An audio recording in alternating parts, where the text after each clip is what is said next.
Sveiki vaikai! Šios pamokos tema – savarankiška mankšta ir fizinių ypatybių lavinimas. Fizinės ypatybės – tai žmogaus judėjimo gebėjimai, parodantys veiklos bruožus, veiksmus bei fizinės galias.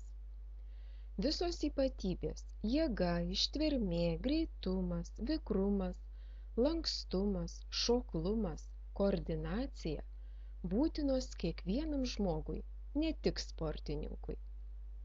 Visos ypatybės daugiau ar mažiau pasireiškia kartu, tai priklauso nuo darbo pobūdžio. Pavyzdžiui, keliant štangą, rąstą, labiausiai pasireiškia jėga, slidinėjant ištvermė, žaidžiant judriuosius žaidimus vikrumas, greitumas. Tačiau ir keliant svarmenis neapsieinama be greitumo, ištvermės.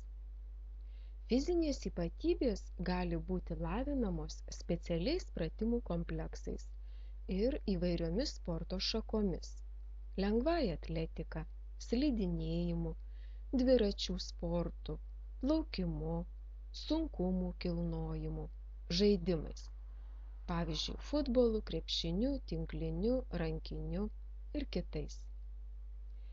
Jeigu užsiiminėsite lengvąją atletiką, lavinsite visas fizinės ypatybės.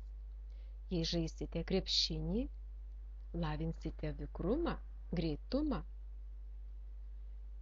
Tačiau yra pratimų kompleksų, kurie lavina labiau vieną arba kitą fizinę ypatybę.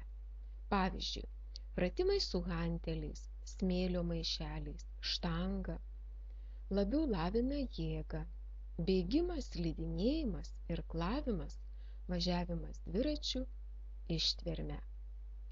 Pradžioje visas fizinės ypatybės reikia lavinti tolygiai. Treniruotės turi būti sistemingos. Tik jų reguliarumas, organizmo prisitaikymas prie laipsniškai didėjančio krūvio padės tobulėti.